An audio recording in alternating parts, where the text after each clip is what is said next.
대한민국 방산시장이 공격받고 있습니다. 최근 국제적인 안보 위기로 대한민국 무기체계가 상당한 주목을 받고 있는데요. 덩달아 기존 방산시장을 독점하던 나라들이 잔뜩 긴장하고 있습니다. 위협적인 신흥 강자의 등장에 밥그릇을 뺏길까 두려운 것이죠. 가장 대표적으로 오랫동안 K방산의 성장을 견제해오던 독일은 아예 실제적인 행동까지 돌입했는데요. 그래서 준비했습니다. 오늘은 대한민국 방위산업에 닥친 위기부터 이를 극복하기 위한 우리의 노력까지 많은 분이 요청대로 하나의 영상에 담았습니다.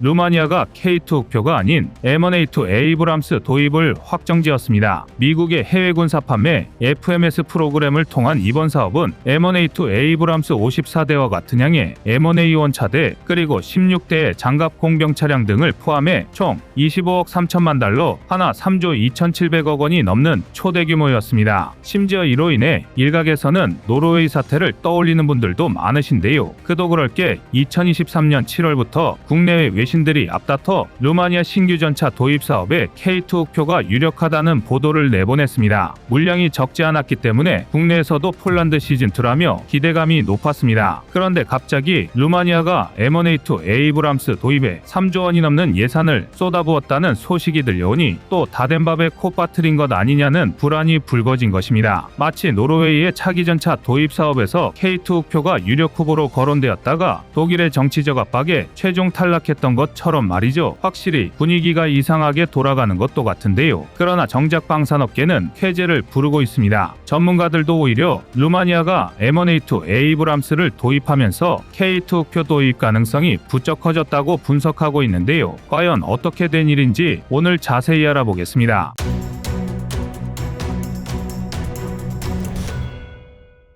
업계에서는 루마니아가 M1A2 에이브람스를 도입할 계획이라는 걸 이미 알고 있었습니다. 단지 시기의 문제였을 뿐인데요. 루마니아가 M1A2 에이브람스 도입을 검토 중이었던 건 지난 2023년 3월의 일로 당시 독일 레오파르트 2A7과 저울질하다 끝내 미국의 손을 들어줬습니다. 즉 이미 계약을 진행 중이었던 사업인데요. 우리가 주목해야 할 건 어떤 전차를 도입했느냐가 아니라 몇 대의 전차를 도입했느냐입니다. 앞서도 말씀드렸지만 루마니아가 3조 2,700억 원을 들여 도입하기로 한 M1A2 에이브람스 수량은 고작 54대, 나토 편제 기준 1개 전차대대에 불과한 물량입니다. 루마니아가 현재 운용 중인 400여 대의 구식 전차를 대체하기엔 턱없이 모자랍니다. 실제로 루마니아는 최소 300에서 350대 물량의 2차 전차 도입 사업을 추진하고 있습니다. 그리고 K2 흑표가 유력 후보로 거론되고 있는 건 바로 이 사업입니다. 다시 말해 루마니아의 사소한 움직임에 일일비할 이유가 없다는 건데요. 오히려 루마니아가 대규모 M1A2 에이브람스 도입을 결정지으면서 차기 전차 사업이 착실하게 진행되고 있음을 확인할 수 있습니다. 게다가 3조 원이 넘는 사업을 유지하기 위해선 루마니아의 국방비 증액이 불가피했을 테니 거꾸로 대한민국 입장에서는 예산 부족으로 2차 전차 도입 사업이 축소될 걱정을 덜었습니다. 그리고 무엇보다 지금 당장 루마니아가 M1A2 에이브람스 도입을 결정지었다 하더라도 실제 인수는 몇 년 후가 될지 장담할 수 없습니다. 절대 급한 불을 끄기 위해 M1A2 에이브람스를 도입하는 게 아니라는 건데요. 루마니아 기갑 전력의 절대 다수를 차지하는 TR-85 주력 전차의 노후화 문제는 여전히 심각합니다. TR-85는 1986년 전력화를 시작해 개발된 지 벌써 40년 가까이 된 고물인데다 태생부터 최악의 연비, 파워팩 결함, 만성적인 누유로 골머리를 썩였습니다. 그나마 1990년부터 현대화 개수를 시작해 간신히 타고 다닐 수준은 되었지만 원본이 1958년에 소련에서 개발된 T-55다 보니 개량 한계점에 도달한 지 오래입니다. 오죽하면 군사 전문가들은 TR-85를 서구권 기준 2세대 전차로 분류할 정도입니다. 잘 쳐줘봐야 냉전기 운용하던 M60이나 레오파르트 1과 엇비슷하다는 건데요. 심지어 주포는 100mm 강선포라 현대포탄과 호환이 불가능한 건 물론 2세대 주력 전차의 장갑도 관통할 수 없을 만큼 처참합니다. 사실상 현대 주력 전차와 비교하면 종이 전차인 셈입니다. 루마니아로서는 하루라도 빨리 기갑 전력을 재편하고 싶은 심정인데요. 그런데 미국과 M1A2 에이브람스에는 이를 해결할 능력이 없습니다. 일례로 최근 폴란드는 제1 제1보병사단을 신규 창설했는데요. 말이 좋아 보병사단이지 이하의 4개의 기계화여단을 배속하면서 사실상 기갑사단이나 다름없는 편제를 꾸렸습니다. 하지만 여기서 가장 눈에 띄는 건 배치된 장비들인데요. 폴란드는 기존의 계획과 달리 K2 우표를 제1보병사단에 배치했습니다. 그간 폴란드는 칼리닝그라드의 면안북부 지역에 K2 우표를 배치했고 벨라루스, 우크라이나를 면안동부 지역에는 넓은 타격 범위와 강력한 화력을 갖춘 K9 자주포 K239 천무를 배치했습니다. 제1보병사단이 위치한 폴란드 동부 지역은 당초 M1 에이브람스가 배치될 예정이었는데요. 그런데 M1 에이브람스 납기가 늦어지면서 모든 일정이 꼬여버렸습니다. 폴란드는 미국과 두 차례에 걸쳐 M1A2 세프-E3 235대, M1A1SA 116대를 도입하는 계약을 맺었습니다. 원래 계약대로라면 못해도 이중 56대가 2023년 중 폴란드로 인도되어야 했습니다. 2024년 2월 예정된 60대의 물량까지 치면 적어도 내년 초에는 M1 에이브람스로 이루어진 2개 전차대대를 보유하고 있어야 했습니다. 그런데 정작 지금까지 폴란드가 인수한 M1 에이브람스는 고작 15대에 불과합니다. 납기가 3차례나 연기된 탓입니다. 결국 폴란드는 동부 벨라루스의 기동력은 떨어져도 방어력이 높은 M1 에이브람스를 배치하려던 전략을 깡그리 갈아엎고 K2 우표를 전면 배치할 수밖에 없었습니다. 그리고 폴란드와 군사적으로 굉장히 밀접한 루마니아는 이 어이없는 해프닝을 바로 옆에서 지켜봤는데요. 그런 루마니아가 M1A2 에이브람스 계약을 서둘러 마무리 지었다는 건 하루라도 빨리 2차 도입 사업을 시작해서 전력 공백을 최소화하려는 목적입니다. 간단히 말해 미국만 믿고 있다 초가삼간 죄다 불탈골이라는 건데요. 그렇다면 루마니아가 선택할 수 있는 옵션은 대한민국과 K2 우표뿐입니다. 실제로 다수의 군사 매체가 K2 우표의 최대 장점으로 세계 1, 2위를 다투는 높은 성능임에도 생산 속도가 독보적으로 빠르다는 점을 꼽습니다. 최근 로이터의 보고에 따르면 독일의 경우 한때 4,000대의 레오파르트2를 모두 관리할 수 있을 정도로 생산력이 높았지만 현재는 자국에서 운용 중인 350대도 유지보수가 위태로울 지경입니다. 예를 들어 지난 2018년 헝가리와 계약한 레오파르트2 A7 44대는 간신히 2023년 여름에 들어서야 첫 생산을 시작할 수 있었습니다. 노르웨이 역시 2022년 레오파르트2 A7 도입을 확정지었지만 정작 양산 및 인도는 2026년부터로 계획되어 있습니다. 미국의 상황도 이와 크게 다르지 않은데요.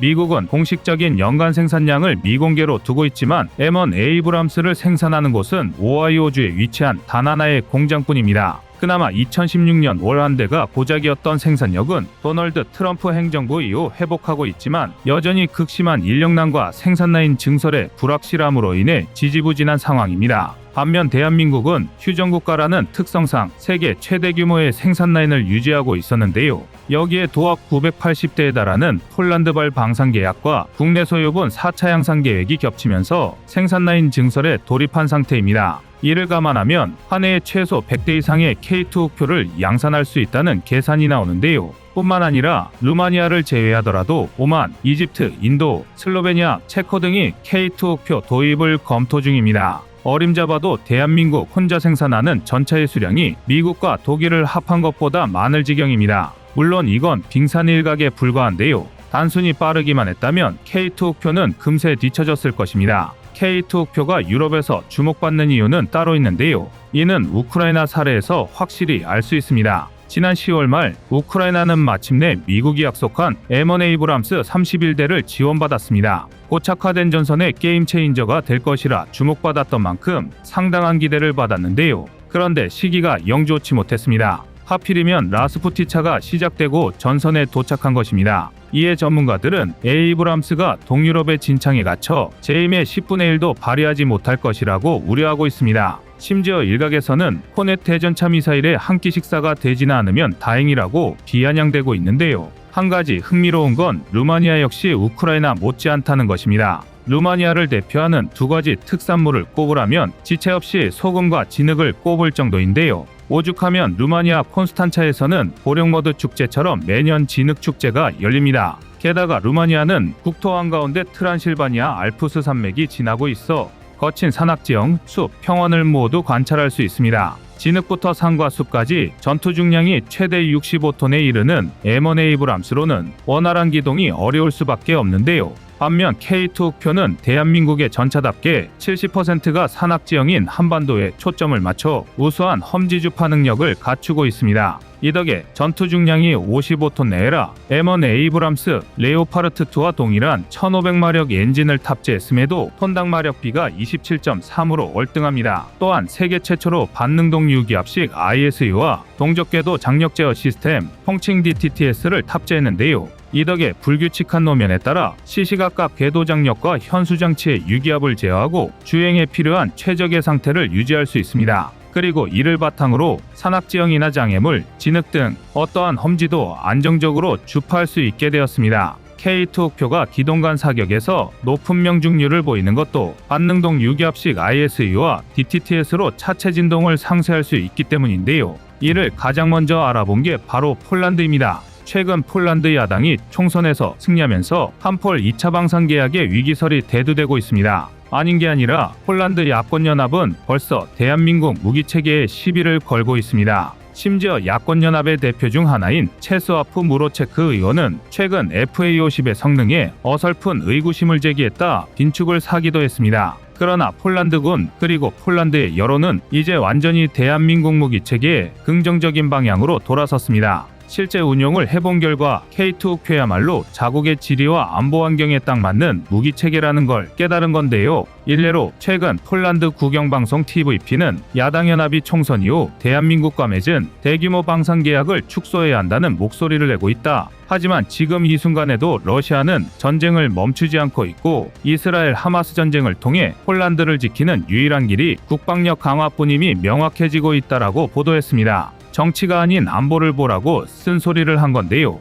루마니아 역시 최근 군비총국장의 인터뷰에서 어떠한 정치적 우회와 북과 간 파트너십 없이 군이 요구한 조건을 최우선으로 차기 전차를 선정할 것이라 천명했습니다. 대한민국과 K2 흑표는 오히려 쌍수 들고 환영할 만한 결정인데요. 더군다나 루마니아는 폴란드의 사례를 참고해 현지 생산까지 우선순위에 올려두고 있습니다. 서두에 말했듯이 기술력이 부족해 다 썩어가는 TR-85를 꾸역꾸역 운용할 수밖에 없었던 서러움이 있기 때문인데요. 월등한 화력과 방어력, 독보적인 납품 속도와 기동력, 그리고 대한민국의 적극적인 현지화 공략까지 모든 게 대한민국에 유리한 상황입니다. 대한민국의 차세대 전차로 구상 중인 K3가 새로운 설계를 공개했습니다. 이번엔 기존보다 전체적으로 더욱 미래지향적인 모습이 되었는데요. 물론 단순히 디자인 때문에 이런 형상이 된 것은 아닙니다. 새로운 모습의 K3는 K2 흑표의 피탄 거부 컨셉을 더욱 강화한 모습입니다. 여기서 말하는 피탄 거부란 문자 그대로 적의 포탄을 맞고 버텨내겠다는 게 아니라 아예 피격당하는 상황 자체를 만들지 않겠다는 건데요. 예시로 반능동 유기압식 ISU를 탑재한 K2는 이른바 무릎 꿇기라고 불리는 극단적인 움직임까지 가능합니다. 이 덕에 차체를 낮춰 골짜기나 구릉에 바짝 엎드리는 방식으로 적의 공격을 회피할 수 있고 반대로 언덕 위에 매복하는 방식으로 적을 요격할 수도 있습니다. 산악지형이 많은 대한민국 안보 환경에 꼭 필요한 능력인데요. 물론 그렇다고 해서 방어력이 낮은 것도 아닌 게 K2 흑표는 RHA 기준 800mm 초중반을 관통할 수 있는 화력의 자탄을 방어할 수 있습니다. 일명 자탄 방어라고 하는데요. 이를 거꾸로 말하면 K2 흑표의 전면 방어력이 최소한 800mm 이상이라는 뜻이 됩니다. 적의 포격을 맞지 않고 맞더라도 최대한 버텨내도록 설계된 게 바로 대한민국의 K2 흑표인데요. 이번에 새로이 공개된 K3는 여기서 한 발 더 나아가 스텔스 기능이 적용된 것으로 보입니다. 우선 가장 먼저 눈에 띄는 건 차체 정면과 측면, 포탑 측면의 벌집 모양 구조물인데요. 포탑 측면의 벌집 모양 구조물은 66mm KM25 유견장 연막탄 발사기를 대체해 다영역 차장 연막탄을 발사하는 장치입니다. K2 흑표의 소프트킬 능동방어 장치에 사용되는 MSSG는 가시광선은 물론 자외선과 적외선 대역까지 불투과성을 갖추고 있으며 팽창의견을 첨가해 밀리미터파 대역전파까지 흡수, 산란시킬 수 있는데요. 쉽게 말해 시각, 열탐지 장비부터 레이더까지 모두 기만할 수 있다는 뜻입니다. 일종의 강력한 차단막인 셈인데요. 여기에 차체 측면에 달린 사이드 스커트 형식의 추가 장갑은 세라믹과 복합 소재 등을 이용한 모듈식 장갑 체계를 적용하는 한편 전차의 약점인 보기륜을 보호합니다. 그리고 가장 결정적으로 전체적인 스텔스 설계를 적용하였을 뿐만 아니라 스텔스 도료를 사용해 적의 레이더를 회피하고 피탄 거부 능력을 더욱 강화한 것으로 해석되는데요. 이를 위해 현세대 전차에서 의뢰 관찰할 수 있는 전면부의 조종 스위치를 없애고 아이언 비전 같은 증강현실 기술을 적용한 것으로 예상됩니다. 심지어 포신 역시 포구 직전까지 커버가 씌워져 있는 것으로 보아 레이더 전파를 흡수하는 스텔스 설계를 적용한 것으로 보이는데요. 마하로 질주하는 전투기나 망망대해에 떠있는 함정도 아니고 무슨 전차에 스텔스 기능식이나 필요하냐 싶으실 수도 있지만 이는 상상하는 것 이상으로 중요합니다. 현대의 대전차 미사일, 통칭 ATGMS는 대부분 적외선 추적 방식을 사용합니다. 대표적으로 대한민국의 영궁, 미국의 FGM-148 제블린은 물론이고 중국의 홍젠 시리즈, 심지어 북한의 불세 계열까지 적외선 유도 방식을 탑재했으리라 추정됩니다. 이외에도 AGM-114 헬파이어, 스파이크 대전차 미사일 등 3세대 ATGMS는 적외선 추적과 밀리미터파 추적을 모두 사용합니다.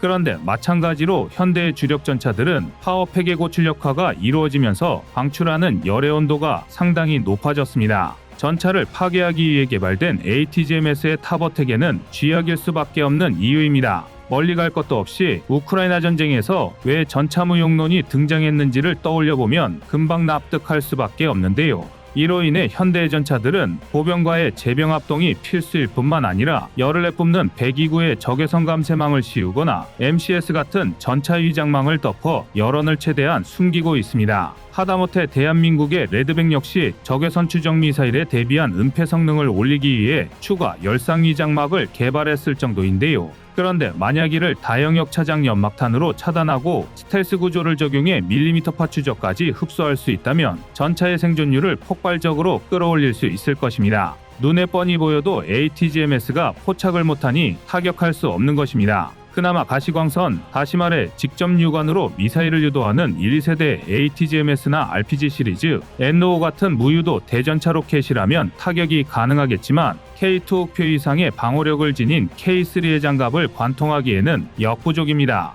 게다가 유일한 약점인 보기륜조차 벌집 형태의 사이드 스커트로 보호하고 있으니 충분한 방어가 가능합니다. 이러한 장점 때문에 이번에 새롭게 공개된 K3는 기존의 영상보다 더욱 스텔스 성능을 강조한 모양새인데요. 물론 바뀌지 않고 유지된 점도 있습니다. 우선 이번에도 역시 130mm로 구경을 키운 주포가 눈에 띕니다. 현재 K2 옥표가 55구 경장 120mm CN08 활강포를 탑재하고 있다는 걸 생각하면 고작 8.3% 남짓인 10mm가 늘어난 셈이지만 관통력은 기존 대비 50% 이상 늘어납니다. 이는 러시아의 T-14 아르마트, 중국 99A는 물론이고 현존하는 모든 주력 전차의 전면 장갑을 관통할 수 있는 수준입니다. 이처럼 구경을 올릴 때마다 화력은 기하급수적으로 치솟기 때문에 한때 K3의 140mm 전열화학포를 탑재하는 방안도 논의되었었는데요. 전열화학포는 장약의 연소에서 뿜어져 나오는 화학에너지를 전기에너지로 제어하여 탄체를 가속하기 때문에 탄체, 즉 포탄을 레일건에 버금가는 속도로 발사할 수 있습니다. 이 덕에 일반 화포와 레일건의 장점을 모두 가지면서도 훨씬 다양한 탄종을 운용할 수 있고 전력 소모량도 훨씬 적습니다.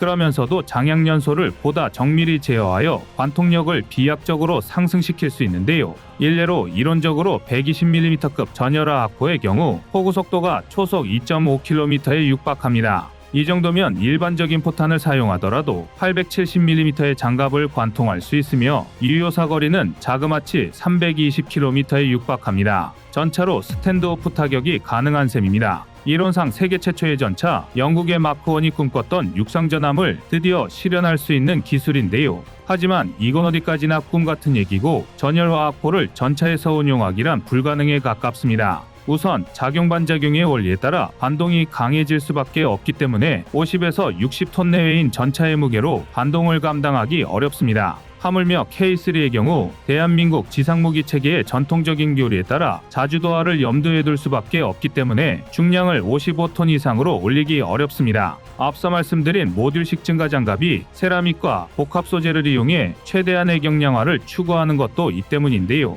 포탑의 대형화, 전기에너지에 의한 고온, 가격 상승 등도 간과하기 어려운 단점입니다. 결국 K3는 여러 현실적 제약의 벽에 부딪혀 140mm 전열화 악포를 포기하고 130mm 활강포로 완전히 가닥을 잡은 것으로 추정되는데요. 그렇지만 여전히 넘어야 할 과제가 많습니다. 대한민국만이 차세대 전차를 준비하고 있다면 좋겠지만 오히려 우리는 약간 느린 편입니다. 유감스럽게도 이 분야에서 가장 앞서고 있는 건 독일인데요. 일례로 독일이 기술 실증용 차량까지 공개하는 데 성공한 KF-51 판터의 경우 130mm 주포를 탑재하는 데 성공했습니다. 이 덕에 한때 4세대 전차의 등장으로 전세계 방산 시장에 엄청난 주목을 받았는데요. 그러나 실상이 까발려진 지금은 초반의 인기도 시들해진 상황입니다. 다름 아닌 130mm 주포의 치명적인 약점 때문인데요. 구경이 커지면서 포탄 크기도 커지는 바람에 KF-51의 휴행 탄수는 기껏해야 20발에 불과합니다.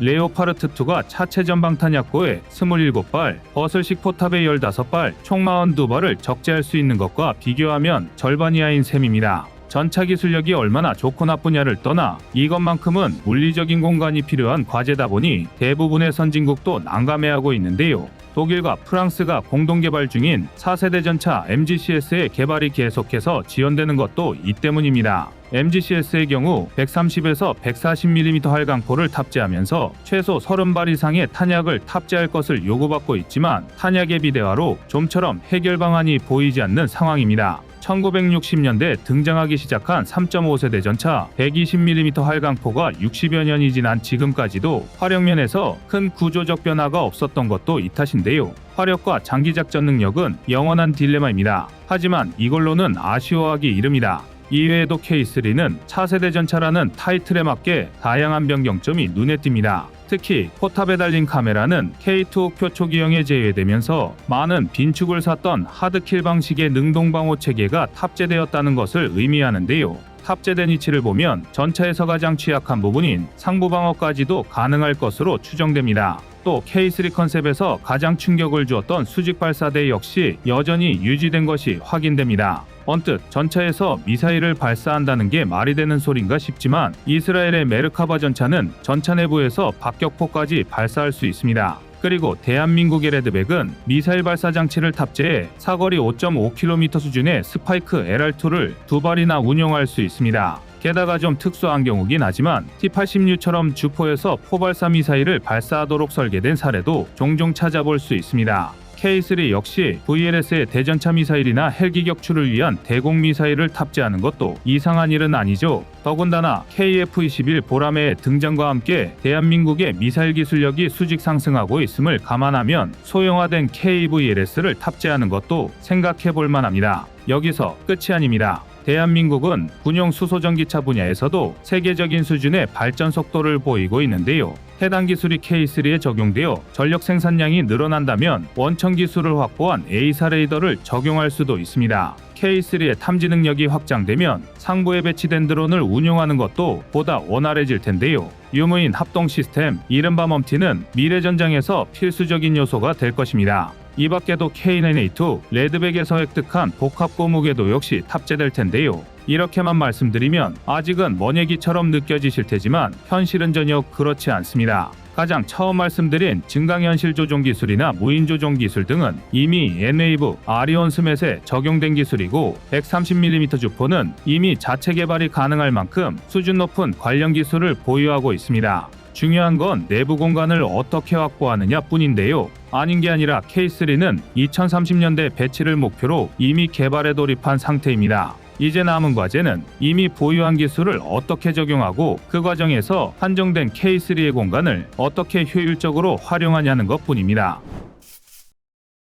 대한민국의 K2 옥표를 받아들이면 유럽의 방위 산업이 불리해질 것이다. 유럽이 단결하여 독일, 프랑스가 공동 개발하는 차세대 전차에 집중해야 한다. 최근 독일 굴지의 방위 산업체 KMW의 CEO 랄프 케텔은 대한민국 무기체계 유럽 진출에 대해 매우 노골적인 경계심을 드러내고 있습니다. 심지어 그는 F-35의 사례를 예로 들며 대한민국 무기체계가 장차 유럽의 첨단 무기 시장을 완전히 장악할 수도 있다고 경고했는데요. 심지어 말뿐만이 아니라 직접적인 행동에까지 돌입했습니다. 특히 나토 회원국들을 대상으로는 각종 로비를 일삼으며 자국산 무기 구매를 압박하고 있습니다. 그도 그럴 게 독일은 20년 넘게 전차 최다 수출국 1위 자리를 굳건히 지키고 있지만 그 대상은 터키, 폴란드, 그리스 등 나토 회원국이 절반을 넘습니다. 표면적인 것만 보면 이는 독일 무기 체계 특유의 외적인 장점입니다. 나토 회원국 간의 다수의 장비를 공유하다 보니 부품 역시 공유하기 쉽고 유사시 정비 지원 역시 발빠르게 이루어질 수 있습니다.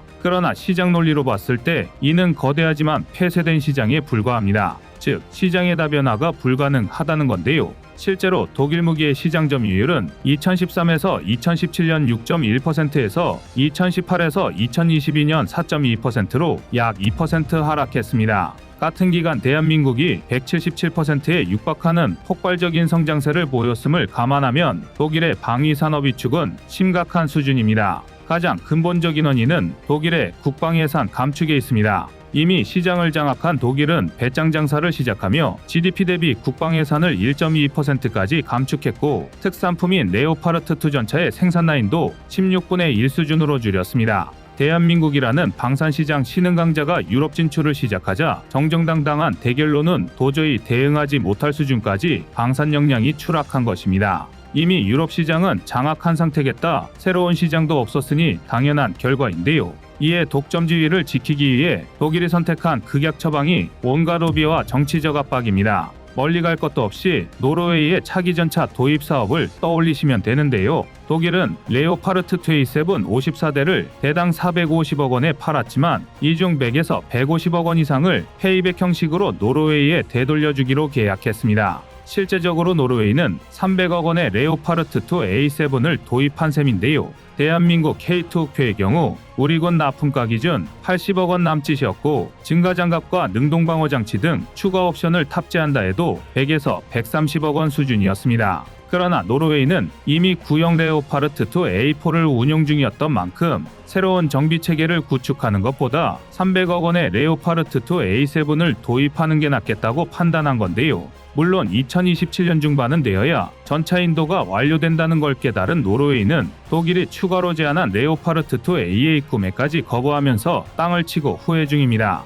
하지만 독일이 천연가스 수입처를 러시아에서 노르웨이로 옮기겠다는 조건까지 제시했으니 이쯤이면 울며 겨자 먹기로 본전치기는 한 셈입니다. 오히려 진짜 손해는 독일이 봤는데요. 그렇게 기를 쓰고 저지했지만 K2옥표는 폴란드를 시작으로 슬로베니아, 체코, 루마니아 차기 전차 사업의 유력 후보로 거론되고 있습니다. 독일과 나토의 영향력이 약한 동유럽을 시작으로 슬금슬금 대한민국 무기체계의 진가를 알아보고 있는 것입니다. 이에 독일은 특단의 대책을 취했는데요. 바로 우크라이나 진출입니다. 사실 독일이 자랑하는 레오파르트 2는 실전에서 이렇다 할 활약 사례가 없습니다. 미국 M1 에이브람스나 영국 챌린저 2에 비하면 화력, 방어력 모두 떨어지고 토대 자체가 구식이라 표적 획득과 처리 속도도 모두 느려 터졌습니다. 오죽하면 일각의 군사 전문가들은 우크라이나 전쟁 초기 독일이 레오파르트 2 지원에 인색했던 이유가 처참한 성능이 까발려지면서 수출 시장에 악영향을 끼칠까 우려했기 때문이었던 것으로 추정할 정도입니다.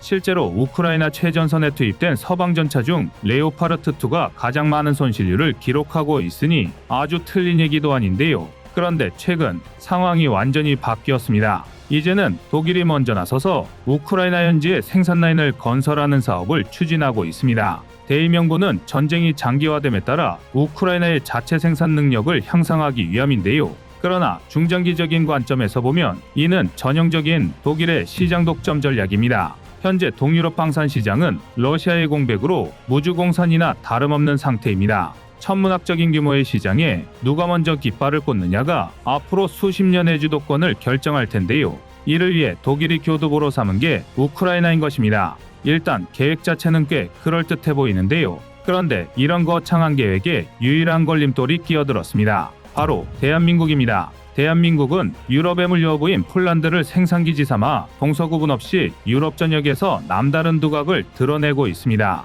이미 고여버린 서유럽 입장에서는 새로운 물결이고 무주공산인 동유럽으로서는 러시아의 대체제이자 압도적인 생산 능력을 바탕으로 빠르게 무장 전환이 가능한 유일한 대안입니다. 독일 입장에서는 눈의 가시처럼 여겨질 수밖에 없는데요. 문제는 독일이 매우 이기적인 욕심쟁이라는 것입니다. 독일이 방산시장 신흥 강국인 대한민국의 성장을 견제하기 시작한 건 하루 이틀 일이 아닙니다. 일례로 과거 튀르키예는 독일의 펜저하우비츠 2000을 도입하려다 실패한 전적이 있습니다. 튀르키예가 쿠르드족 학살을 저지르자 독일이 일방적으로 펜저하우비츠 2000 수출을 금지해버린 탓인데요. 제2차 세계대전의 과오로 전쟁 범죄에 민감하게 반응하는 독일은 인권 침해가 의심되는 나라들에는 무기 판매 금수 조치를 유지해왔기 때문입니다. 그리고 이 갑작스러운 공백을 메꾼 게 다름 아닌 대한민국의 K9 자주포입니다. 대한민국의 K9 자주포는 터키 수출을 시작으로 탄력을 받아 K9A1 개량을 이루어냈고 지금은 전 세계 자주포 시장에서 점유율 70%를 넘보고 있습니다. 독일로서는 졸지에 제 손으로 경쟁자를 키워낸 꼴인데요. 더불어 지상 최강 자주포라고 자만하면서 대당 가격이 180에서 220억 원을 호가하던 펜저하우비츠 2000을 관짝에 처박아 버렸습니다. 이때부터 독일은 대한민국을 견제하기 시작했는데요. 지난 2020년에는 UAE가 K9 자주포를 도입하려 하자 K9 자주포의 디젤 엔진을 담당하고 있던 독일이 대중동 무기 금수 조치를 들먹이며 수출에 회방을 놓았습니다. UAE가 예멘 내전에 개입한 인권 침해 국가라는 이유에서였는데요. 결국 대한민국은 부랴부랴 K9 엔진 국산화에 돌입한 상태입니다. 이는 관련 기술이 충분히 성숙했음에도 독일산 엔진에 안주했던 우리의 문제이기도 했지만 독일의 어이없는 이중잣대 역시 황당하기 그지없었습니다. 겉으로는 전쟁 범죄에 용납이 없는 척하지만 정작 독일은 무려 30년간 이후에 가이드라인을 위반하고 인권 침해 국가들에게 암암리의 무기를 공급해왔습니다. 예를 들어 리비아 내전이 발발하자 독일은 이번에도 튀르키예에 대한 무기 수출을 금지했지만 뒷구멍으로 해군 장비와 잠수함 수출 등을 지속해왔습니다. 리비아 내전에 직접적으로 사용되지 않는다는 핑계였는데요. 독일을 포함한 국제사회가 리비아 내전 종식을 위해 무기 수출 금지 조치를 합의한 게 2020년이지만 같은 해 독일은 튀르키예에만 무려 10억 달러, 하나 1조 3,295억 원의 무기를 판매했습니다. 심지어 이것도 매우 엄격한 기준으로 무기를 규정했을 때 기준이고 외신 추적에 따르면 독일 정부의 허가 없이 군사적 목적으로 전용 가능한 장비와 물자까지 모두 포함하면 독일의 대튀르키예 총수출액은 10조 6천억 원이 넘습니다. 사실 독일이 인권 침해나 전쟁 범죄 연관 따위를 들먹일 처지는 아니라는 것이죠. 여기서 끝이 아닙니다. 독일은 K9 자주포의 UAE 진출을 회방 놓기 바로 직전까지 예멘 내전에 개입한 중동 국가들 예컨대 사우디아라비아와 UAE 등에 2019년 한 해에만 무려 15조 원에 달하는 무기를 팔아치웠습니다. 아니 꼽지만 정치적으로 봤을 때 대중동 무기 금수 조치를 취하기 전이니 상관없는 것 아니냐라고 말씀하실 수 있지만 독일은 이미 한참 전인 2014년 민간인 공격과 테러 등의 재래식 무기가 동원되는 것을 막기 위한 국제거래 규제 조약인 UN 무기거래조약 통칭 ATT에 비준한 나라입니다. 비록 강제력 없는 권고사항이긴 하지만 독일이 대한민국에 들이댄 잣대대로라면 독일 역시 무기를 수출하지 말았어야 합니다. 이외에도 독일은 비준한 온갖 국제조약과 가이드라인을 위반하며 인권 침해국에 무기를 팔아왔습니다. 2014년 멕시코에서 시민들을 향해 경찰이 총탄을 발포했을 때 사용했던 총기 또한 독일의 G36 소총이었습니다. 당시 사범대학생들이 벌이 시위 과정에서 6명의 청년이 범죄 조직과 연합한 멕시코 경찰의 총격에 의해 숨을 거뒀고 시위에 참여한 80명 중 43명이 납치 후 다시는 돌아오지 못했습니다. 독일이 G36 소총 400여 정과 탄약을 수출한 이후의 일이었습니다. 독일은 그저 자신들의 이익을 위해 방산 수출에 대한 국제 규정과 이중잣대를 제멋대로 이용하고 있을 뿐인데요. 우크라이나 전쟁으로 유럽 전체의 안보가 중요해지면서 EU와 나토 회원국이 모두 합심하여 국방비 증액을 선택했지만 독일은 또 은근슬쩍 증액을 취소하려 하고 있습니다. 우크라이나 전쟁이 발발하기 이전부터 나토는 동맹의 안보를 지키기 위해 GDP의 2% 규모로 국방비 가이드라인을 상정해 왔습니다. 그러나 독일은 20여 년 동안 국방비를 GDP 1.1에서 1.4%를 유지해 왔습니다. 유럽에서 경제적으로 가장 부유한 나라였음에도 안보에서는 무임승차를 일삼아왔던 것입니다. 그러나 우크라이나 전쟁이 터지고 독일은 145조 8천억 원이 넘는 특별방위기금을 신설하면서 국방비 증액을 예고했습니다. 언뜻 보면 독일이 이제야 정신을 차리고 공동의 안보를 위해 발빠르게 나선 것처럼 보이는데요. 그런데 정작 지난 6월 발표된 전략 발표에 따르면 특별방위기금을 수년 동안 나토 기준에 맞추어 분배할 것이다라고 밝혔습니다. 쉽게 말해 특별방위기금 145조 8천억 원이 모두 소모되면 다시 우크라이나 전쟁 이전 수준으로 국방비를 감소시키겠다는 말입니다. 물론 145조 원이 천문학적인 예산인 건 맞지만 예산 단위로는 그리 큰 금액이 아닙니다. 당장 대한민국만 봐도 2023년 국방 예산이 57조 원을 넘겼습니다. 독일의 특별방위기금은 잠깐 급한 불만 끄기 위해 눈 가리고 아웅하는 수준인데요. 결국 지금까지 그래왔던 것처럼 미국의 안보를 맡기고 자신들은 아무런 손해도 보지 않겠다는 것입니다. 독일은 자신들의 이득을 위해서는 어떤 짓이라도 저지를 수 있는데요. 앞으로 대한민국이 이에 대응하지 못한다면 유럽 진출 역시 쉽지만은 않을 것입니다.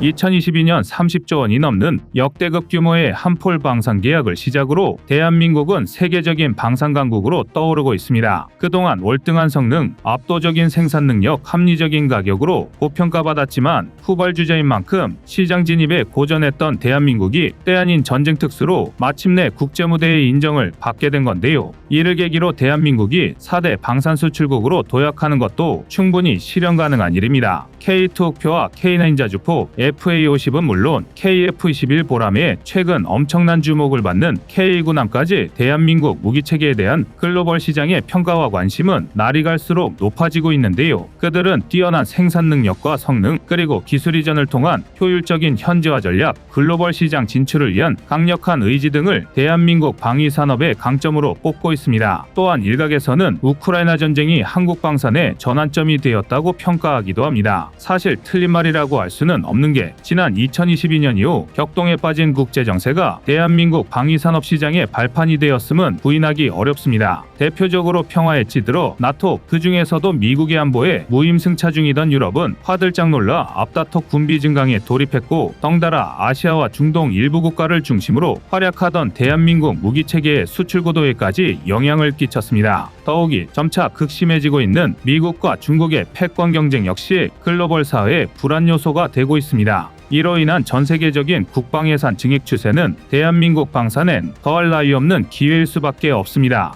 북한과 대치하고 있는 안보 환경이나 사계절이 뚜렷한 기후적 여건을 바탕으로 경쟁력을 높인 K방산은 가성비와 내구성을 내세우며 지난 2022년 역대 최대의 수출액을 기록했고 현재까지 지속적인 판로 확대를 꾀하는 중입니다. 그리고 이와 같은 대한민국 무기산업의 성장은 이제 전통적인 방산 강국들을 위협할 정도가 되었습니다. 실제로 최근 레오파르트 전차의 생산을 담당하는 독일 KMW의 최고 경영자 랄프 케첼은 유럽 2단결에 대한민국 전차를 거부해야 한다는 취지의 발언을 내뱉어 방산업계를 경악하게 만들었습니다. 그는 심지어 F-35의 사례를 예로 들며 K2 옥표를 받아들이기 시작하면 유럽 방위 산업이 불리해질 것이라고 주장했습니다. 이는 그만큼 유럽 방산 시장에서 독일이 궁지에 내몰렸다는 반증이며 동시에 대한민국 무기체계의 글로벌 위상이 최정상 수준으로 높아졌다는 증거인데요. 아닌 게 아니라 대한민국은 유럽뿐만이 아니라 전 세계 방산 시장에서 두각을 드러내고 있습니다. 그중 대표적인 게 바로 중동입니다. 최근 사우디와 카타르, UAE, 이집트 등에서 대한민국 무기체계를 주목하고 있기 때문인데요. 이미 사우디아라비아 국방부 장관인 칼리드 빈 살만 알사우드는 대한민국의 차세대 방산협력을 위한 기술협력과 공동생산 등을 제안했고 양국 간 무기 수출 계약이 막바지 단계에 접어들고 있습니다. 전문가들은 사우디아라비아가 K239 천무와 비공의 실전 배치국이기도 한 만큼 계약 체결 가능성을 상당히 높게 점치고 있습니다. 더군다나 사우디아라비아는 오랜 기간 예멘 후티 반군으로부터 공격을 받아왔습니다. 아직 많은 분이 기억하고 계시겠지만 2019년 국제유가 급등으로 이어졌던 사우디 국영석유회사 아람코의 석유시설 피습 역시 예멘 반군이 자행한 드론 테러 때문이었는데요. 이들은 잠정유전이 체결된 이후에도 사우디를 향한 공격을 멈추지 않고 있습니다. 특히 예멘 반군들이 탄도미사일과 드론을 주요 공격 무기로 이용하고 있어 이를 요격하기 위한 요격미사일 수요가 상당하다고 분석됩니다. 또 있습니다. 지난 2022년 세계 1위 방산 수입국인 카타르와 UAE 역시 대한민국과의 방산협력이 기대되는 국가입니다. 이중 카타르는 올해 포괄적 전략 동반자 관계로 격상돼 사우디아라비아와 함께 제2의 중동 특수를 이끌 국가로 거론되고 있으며 UAE는 K방산의 중동 진출 허브로 불릴 만큼 대한민국 방산의 우호적인 국가입니다. UAE 역시 과거 천궁2와 K239 천무를 도입한 전력이 있는데요. 최근에는 T-50 고등운영기와 소형무장 헬기, LAH 등 국산 공중전력에 많은 관심을 나타내고 있습니다. 오죽하면 얼마 전에는 인도네시아가 미납한 분담금을 대신 내고 KF-21 프로그램에 참여하고 싶다는 의사를 밝혔다는 소문의 주인공이 되기도 했는데요. 방사청을 포함한 국가기관은 이런지하에 뜬 소문에 불과하다며 일축했지만 전문가와 업계 관계자들은 인도네시아와의 국제적 외교 관계의 악화를 우려한 위장전술의 일종이라고 분석하고 있습니다. 즉 KF-21 블록2의 개발 파트너가 확정될 때까지 알고도 모른 척 맞아도 아닌 척 위장하고 있다는 해석입니다. 여기서 끝이 아닙니다. 중동의 또 다른 축인 이집트는 현재 구형 고등운영기를 대체하기 위한 경전투기 사업을 진행 중으로 FA-50과 이탈리아의 M346이 경쟁하고 있습니다. 하지만 이집트의 주력 기종이 F-16 시리즈 인전과 M346의 최고 속도가 음속에 못 미치는 천음속 고등운영기라는 점 등 수많은 이유 탓에 FA-50 선정이 유력한 상황입니다. 이처럼 중동 국가들이 대한민국 무기를 선호하고 대한민국을 국방협력 부문의 주요 파트너로 인식하는 데에는 여러 요인이 있습니다. 우선 전 세계적인 군비 증강 추세와 세계의 화약고가 되고 있는 중동 정세, 그리고 성능과 가격, 생산 능력을 토대로 한 K방산의 인지도 제고 등을 꼽을 수 있는데요. 여기에 더해 그간 대한민국이 유지해온 정치적 중립성도 중동 국가들을 움직인 것으로 보입니다. 미국과 러시아, 중국 사이에서 제3의 물결을 만들려는 중동 국가들 입장에서는 성능과 가격, 현지화 전략까지 완벽한 대한민국 무기체계가 눈에 들어올 수밖에 없습니다. 방산업계에 불어닥친 역대급 특수를 안정화하기 위해 점유율 확대가 필요한 대한민국 입장에서는 쌍수 들고 환영할 일인데요. 다만 한 가지 문제는 대한민국 무기체계를 선호하는 게 정말 아랍 국가뿐만은 아니라는 것입니다. 현재 아랍권과 대척점에 서 있는 이스라엘 역시 대한민국 무기 수입 규모를 늘리고 있는데요. 이스라엘의 대한민국 무기 수입액은 최근 10년간 약 3배까지 증가했으며 여기에는 미사일은 물론 지뢰와 어뢰, 폭탄 등이 포함되는 것으로 확인됩니다. 물론 무기 수출액만 따져보면 이스라엘 하나보다 중동 전체 지역의 증가세가 더 뚜렷합니다. 같은 기간 동안 대한민국이 중동에 수출한 무기 거래 금액은 약 5배 가까이 증가했습니다. 그러나 대이스라엘 거래 금액이 늘고 있다는 사실 또한 무시하긴 어렵습니다. 특히 이스라엘과 하마스 간 무력 분쟁이 확정기로에 서 있는 지금과 같은 시기엔 말입니다. 일각에선 자칫 이스라엘과 중동 국가들이 대한민국 무기로 전쟁을 벌이는 상황이 벌어질 수 있다는 주장까지 제기하고 있는데요. 가능성이 전혀 없는 얘기는 아닙니다. 실제로 이와 비슷한 사태가 벌어진 적이 있습니다. 다름 아닌 그리스와 튀르키의 이야기인데요.